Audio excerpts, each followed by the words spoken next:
अस्सलाम वालेकुम। मैं उम्मीद करता हूँ कि आप सब लोग खैरियत से होंगे। हम सेमेस्टर 6 का फर्स्ट लेक्चर शुरू करना चाह रहे हैं और मैं आपको ऑर्गेनिक केमिस्ट्री पढ़ाऊँगा। जो हमारा कोर्स कोड है वो 504 है। इस सब्जेक्ट के अंदर, इस कोर्स के अंदर हम पढ़ेंगे सब्स्टिट्यूशन रिएक्शंस के बारे में, एलिमिनेशन रिएक्शंस के बारे में, और ये पहले भी चीज़ें आपने पढ़ी हुई हैं। जस्ट हम थोड़ा सा एडवांस इसमें ये होगा कि आप थोड़ी सी नई टेक्टिक्स पढ़ेंगे, उनके बिहेवियर्स के बारे में, उनके फैक्टर्स के बारे में, एंड देन आप एरोमेटिक्स के बारे में पढ़ेंगे। और एरोमेटिक के अंदर आपने की जो नई चीज़ पढ़नी है वो डायज़ियम आइन आपके पास है।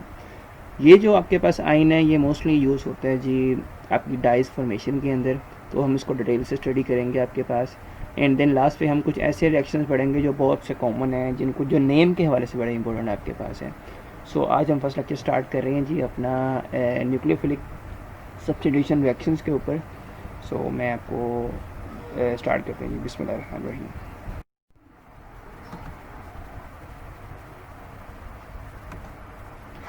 अच्छा जी, न्यूक्लियोफिलिक सब्स्टिट्यूशन रिएक्शन।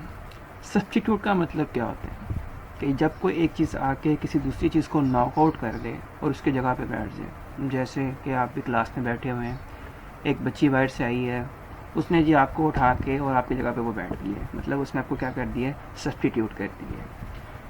अब ऑर्गेनिक कंपाउंड्स के अंदर वो एलिमेंट्स, वो कंपाउंड्स जो जिनके अंदर कोई ना कोई इलेक्ट्रोनेगेटिव एटम है या जिनकी जो हाइब्रिडाइजेशन आपके पास है वो sp3 है, वो न्यूक्लियोफिलिक सब्स्टिट्यूशन रिएक्शन के अंदर लाई करते हैं।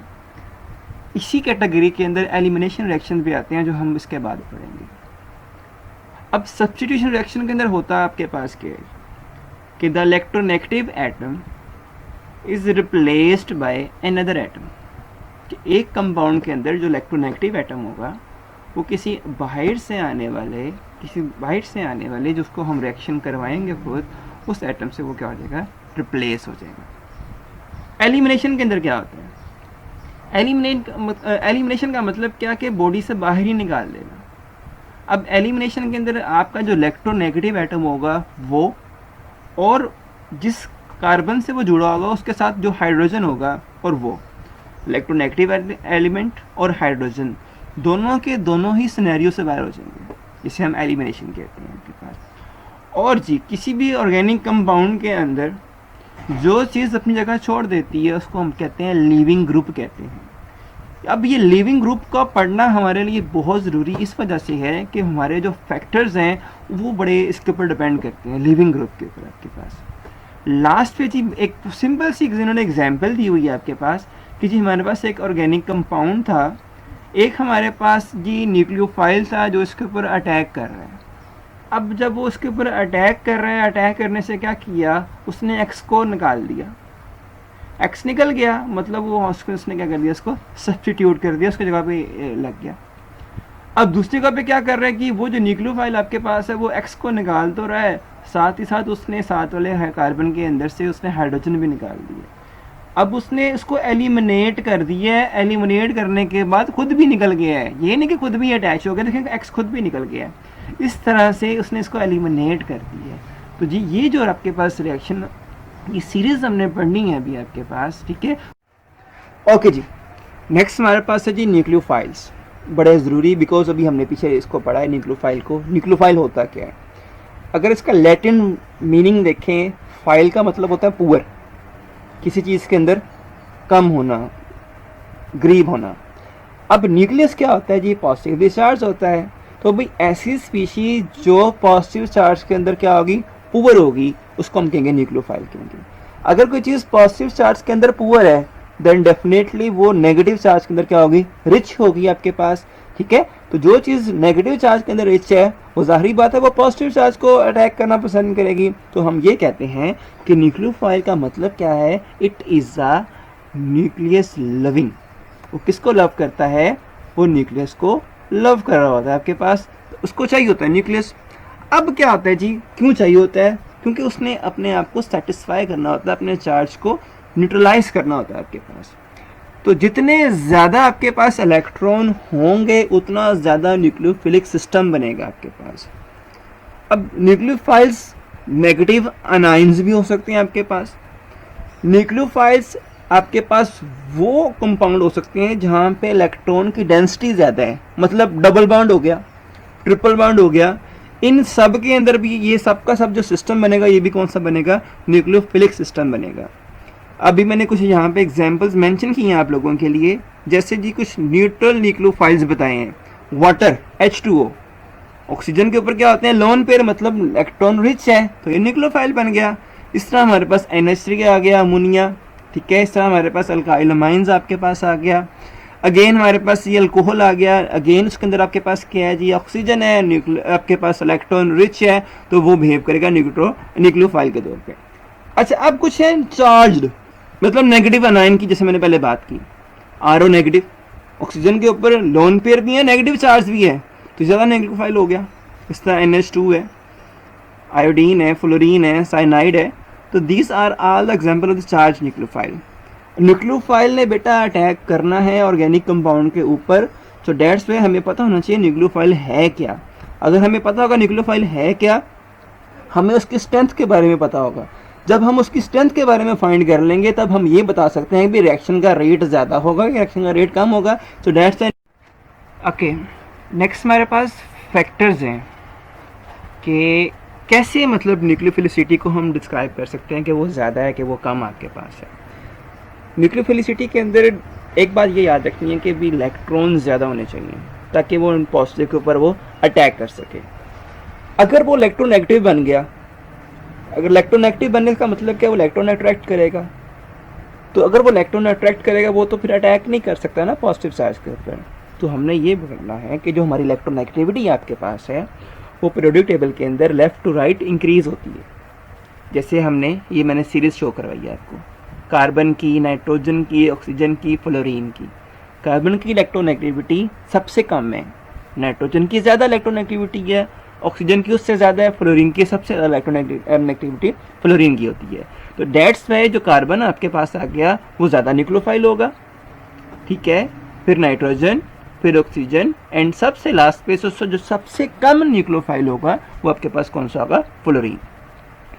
नेक्स्ट आपके पास आ गया, अगर एक न्यूट्रल एटम है और एक नेगेटिव अनाइन है, तो न्यूट्रल एटम की जो इलेक्ट्रोनेगेटिविटी आपके पास है वो डिपेंड करती है ऑक्सीजन के ऊपर, जैसे हमने यहाँ पे एग्जांपल शो की हुई है आपके पास, ठीक है।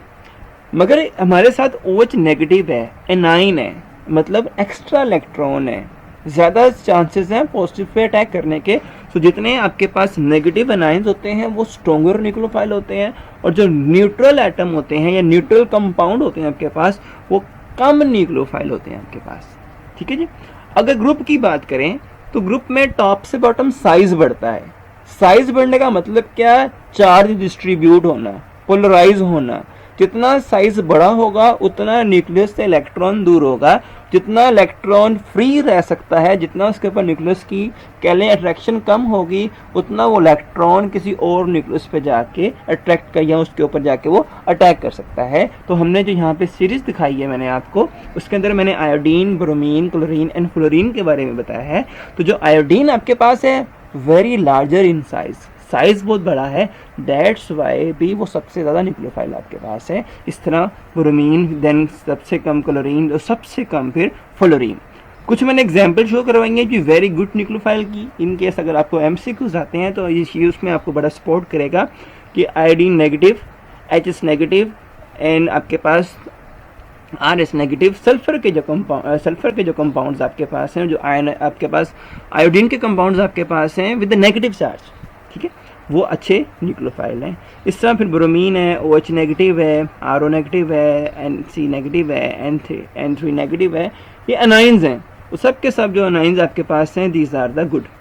फिर में कौन से आते थे, अमोनिया, क्लोरीन, फ्लोरीन, ठीक है, कार्बोनाइल आपके पास। उसके अलावा जो वीक आपके पास है वो वाटर है, न्यूट्रल है ना, उसके पास ROH वेरी न्यूट्रल, ठीक है जी, सबसे। नेक्स्ट हमारे पास है लिविंग ग्रुप। लिविंग ग्रुप मतलब कि जब कभी कोई न्यूक्लियोफाइल आपके ऑर्गेनिक कंपाउंड के ऊपर अटैक करेगा, तो जैसे ही वो अटैक करेगा किसी चीज़ को वहाँ से लीव करना पड़ेगा, तो वो जो स्पीशी जो उसके अंदर से लीव करेगी उस स्पीशी को हम कहते हैं लिविंग ग्रुप। लिविंग ग्रुप जब कभी लीव करेगी आपके पास, ठीक है, वो अपने इलेक्ट्रॉन के साथ लीव करेगी, मोस्टली जो लिविंग ग्रुप्स होते हैं वो एनाइंस होते हैं। अच्छे लिविंग ग्रुप की बात करते हैं तो वो लिविंग ग्रुप बहुत बेस्ट होते हैं जिनका साइज़ बड़ा होता है, जिनकी इलेक्ट्रोनेगेटिविटी कम होती है आपके पास। अच्छा जी, नेक्स्ट हमारे पास कहते हैं कि अगर कोई हमारे पास किसी स्ट्रॉन्ग एसिड का कंजुगेट बेस है, जैसे HCl एक बड़ा स्ट्रॉन्ग एसिड है, आपने इसको डिसोसिएट किया, H positive and Cl negative बन गया। जो Cl नेगेटिव आपके पास है वो कंजुगेट बेस है, तो डेट्स वाई किसी स्ट्रॉन्ग एसिड का जो कंजुगेट बेस होगा। अगर बात करते हैं प्रोडक्ट टेबल के अंदर किसी भी लिविंग ग्रुप के हवाले से, तो जितनी इलेक्ट्रोनेगेटिविटी बढ़ जाती है, क्या होता है, इलेक्ट्रॉन अट्रैक्ट होंगे, इलेक्ट्रॉन खींचेगा। जो जितने इलेक्ट्रॉन खींचेगा, ठीक है, वो बेस नहीं बन सकता। क्यों? क्योंकि बेस क्या करती है, इलेक्ट्रॉन डोनेट करती है। जब हम लेफ़्ट टू राइट मूव करते हैं तो इलेक्ट्रोनेगेटिविटी क्या होती है, इंक्रीज़ कर रही होती है। इलेक्ट्रोनेगेटिविटी इंक्रीज़ करने से उसकी जो बेसिसिटी की प्रॉपर्टी होती है वो डिक्रीज़ कर जाती है। तो जितना कम बेसिक होगा, जितना कोई स्पीशी कम बेसिक होगी, ठीक है, उतना ही हम उसकी जो लिविंग ग्रुप की एबिलिटी है वो कम होगी आपके पास। अब कार्बन है, ये अच्छा लिविंग ग्रुप है, मगर जो फ्लोरीन है ये एक वीक लिविंग ग्रुप है आपके पास है। इस तरह अगर आप टेबल में बात करते हैं ग्रुप्स में, तो टॉप से बॉटम साइज़ बढ़ता है। साइज़ बढ़ने से क्या होता है, आपके पास चार्ज डिस्ट्रीब्यूट होता है, इलेक्ट्रोनेगेटिविटी कम हो जाती है। इलेक्ट्रोनेगेटिविटी कम होने से उसकी जो बेसिसिटी की प्रॉपर्टी है वो ज़्यादा हो जाती है। तो जितना कोई चीज़ ज़्यादा बेसिक होगा उतनी ही उसकी क्या होगी, लिविंग ग्रुप एबिलिटी ज़्यादा होगी। सिंपल कह सकते हैं कि weak bases are the best leaving group. As the size increases the ability of leaving group to leave increase. Simple सी बात आपके पास है, आपने चेक करना है कि भी इलेक्ट्रोनेगेटिविटी कम हो ताकि वो ईजिली लीव कर सके, यहाँ साइज़ बड़ा हो ताकि ईजिली चार्ज डिस्ट्रीब्यूट हो जाए और उसका बॉन्ड टूट जाए आपके पास। नेक्स्ट जी हमारे पास है मैकेनिज्म ऑफ SN2 रिएक्शन। 1937 में एडवर्ड हजिस एंड क्रिस्टोफर इंगोल्ड ने एक मैकेनिज़्म प्रपोज किया। वो मैकेनिज़्म क्या था कि एक न्यूक्लियोफाइल आपके सबस्ट्रेट के ऊपर अटैक करेगा, उस अटैक के दौरान आपका लिविंग ग्रुप लीव करेगा और वो जो अटैकिंग ग्रुप है वो उसके साथ अटैच हो जाएगा आपके पास। ये एक मैकेनिज़्म प्रपोज किया उन्होंने। अगर हम इसमें बात करें तो ये आपने वो चीज़ें सब पहले पढ़ी हुई है, मैं इतनी डेप्थ में नहीं जा रहा इसके रिएक्शन के अंदर कि जी क्या हो रहा है जी आपके पास, न्यूक्लियोफाइल अटैक कर रहा है, लिविंग ग्रुप लीव कर रहा है, ये सब चीज़ें पढ़ी हैं। अब बात है जी अटैकिंग क्या है, लीविंग क्या है, उनकी कंसंट्रेशन क्या है, रेट ऑफ रिएक्शन क्या है आपके पास। तो जो SN2 रिएक्शन होता है आपके पास, उसके अंदर उसका जो रेट होता है वो दोनों अटैकिंग ग्रुप के ऊपर भी और सबस्ट्रेट के ऊपर भी डिपेंड करता है। अगर सबस्ट्रेट को भी डबल कर दें, अटैकिंग ग्रुप को भी डबल कर दें, तो रेट ऑफ रिएक्शन भी क्या हो जाएगा, इनका डबल हो जाएगा आपके पास। ठीक है जी, अगर हमें पता है इनकी कंसंट्रेशन के बारे में पता है तो we can propose the rate law, जो आपने फिजिकल केमिस्ट्री में पढ़ा होगा, रेट लॉ किससे कहते हैं आपके पास, ठीक है ना। तो इसके अंदर जो रेट लॉ आपके पास है वो डायरेक्टली प्रोपोर्शनल किसके आपके पास है जी, अल्काइल हैलाइड जो आपका सबस्ट्रेट है और साथ में आपका न्यूक्लियोफाइल। अगर हम SN2 की बात करते हैं तो S stand for substitution, N stand for nucleophile and 2 stand for biomolecular. अगर अपने रेट लॉ के अंदर देखें तो दो चीज़ें हैं, अल्काइल हैलाइड एंड न्यूक्लियोफाइल, मतलब दो चीज़ें डिसाइड करती हैं रेट को, so that's why it is a biomolecular reaction. ठीक है जी, उसके अलावा जी आपके पास एक मैकेनिज्म जो इन्होंने प्रपोज किया था आपके पास, ठीक है, उसको उन्होंने जस्टिफाई किया, वो कुछ यूँ था।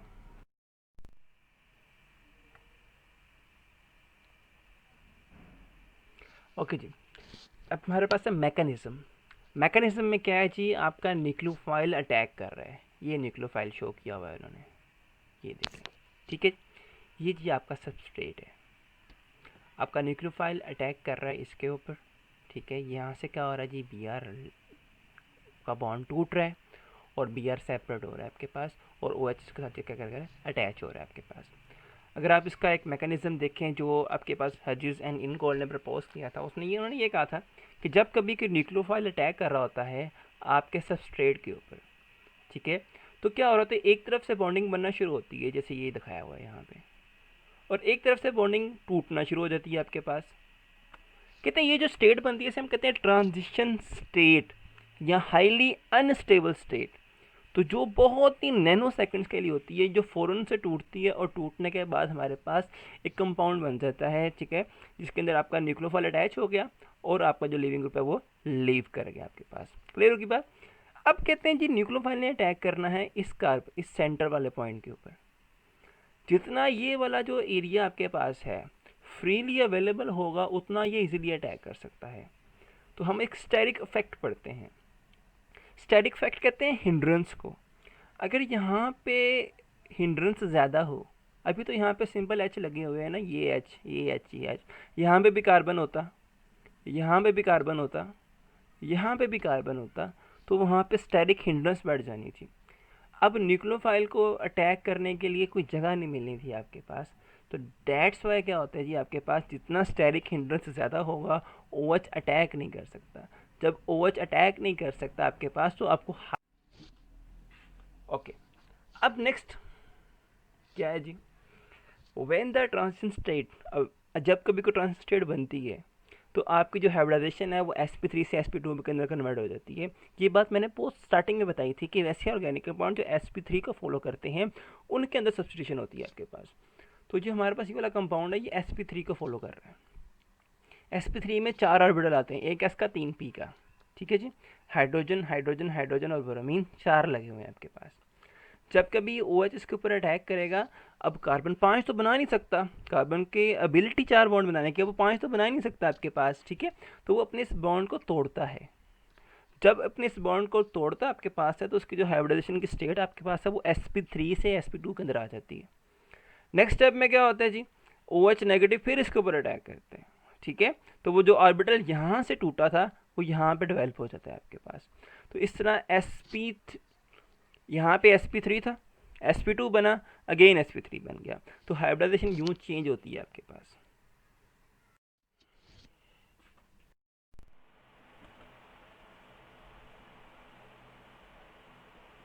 नेक्स्ट जी हमारे पास है कि वो एनर्जी कहाँ से आती है जब दोनों ने आपस में रिएक्शन करना है। डेफिनेटली आपने बॉन्ड ब्रेक करना है और एक नई बॉन्ड फॉर्मेशन करनी है, तो बॉन्ड ब्रेक के लिए एनर्जी तो रिक्वायर्ड होगी आपके पास। तो एनर्जी कहाँ से जनरेट होती है, तो कहते हैं जब कभी कोई लिविंग ग्रुप अटैक करता है सबस्ट्रेट आपके ऑर्गेनिक कंपाउंड के ऊपर, तो उनके कोलिजन के दरमियान जो एनर्जी रिड्यूस होती है, जो एनर्जी प्रोड्यूस होती है आपके पास, ठीक है, वो कहाँ पे ये सर्व होती है, वो बॉन्ड ब्रेकिंग में सर्व होती है आपके पास। तो बड़ा इंपॉर्टेंट पॉइंट आपके पास। अगेन हमारे पास ये 2 डायग्राम्स है आपके पास हैं जो डिफरेंट सबस्ट्रेट के हवाले से बताई गई हैं। यहाँ पे उसने प्राइमरी लिया हुआ है, यहाँ पे उसने टर्शरी लिया हुआ है आपके पास, ठीक है जी। आई थिंक उसने यहाँ पे लिया हुआ है सेकेंडरी, सॉरी। तो जी कहते कर्व 1 देखें इस वाले डायग्राम के अंदर, तो यहाँ पे जो एनर्जी गैप है, जो एक्टिवेशन एनर्जी है वो कम है, यहाँ पे एक्टिवेशन एनर्जी ज़्यादा है। कम होने का मतलब क्या भी, यहाँ पे सबस्ट्रेट जो आपके पास है उसके अंदर हिंड्रेंस बड़ी कम है। यहाँ पे जी हमारे पास देखें कार्बन के यहाँ पे भी R लगा हुआ है, यहाँ पे भी लगा हुआ है, तो हिंड्रेंस बढ़ गई है। तो जब आपका न्यूक्लियोफाइल अटैक करेगा तो उसको हिंड्रेंस मिलेगी, जिसे हम स्टेरिक इफेक्ट कहते हैं। अगर स्टेरिक इफेक्ट होगा तो फ्री एनर्जी बढ़ जाएगी, ठीक है जी, एक्टिवेशन एनर्जी बढ़ जाएगी। अगर स्टेरिक इफेक्ट नहीं होगा तो एक्टिवेशन एनर्जी नहीं बढ़ेगी, वो कम रहेगी। इसका मतलब क्या, ये रिएक्शन जल्दी हो जाएगा, ये रिएक्शन। अच्छा, अगर किसी को पहले एसएन समझ नहीं आया था sp के बारे में, sp3 के बारे में, उसको अब बड़ा क्लियर हो जाएगा। ये उन्होंने ऑर्बिटल्स बनाए हुए हैं आपके पास। ये कार्बन है, एक ऑर्बिटल ये है, एक ये है, एक ये ऑर्बिटल है, एक ये ऑर्बिटल आपके पास है। आपका क्या रहा जी, न्यूक्लियोफाइल अटैक कर रहा है इसके ऊपर। अब यहाँ पे ये देखें, यहाँ से जो ऑर्बिटल बना हुआ था ये वाला, ये ख़त्म हो रहा है यहाँ पे, मतलब वो sp3 से sp2 के अंदर आ चुका हुआ है, ठीक है, और ऑर्बिटल वैकेंट है। अब न्यूक्लियोफाइल अटैक कर रहा है जी आपके पास इसके ऊपर, ठीक है, तो वो आपका लिविंग ग्रुप लीव कर गया, न्यूक्लियोफाइल यहाँ पे अटैच हो गया। सबसे इम्पोर्टेंट बात SN2 मैकेनिज्म की क्या होती है जी। अब देखें जी, पहले आपके पास लिविंग ग्रुप ये था, फंक्शनल ग्रुप ये लगा हुआ था।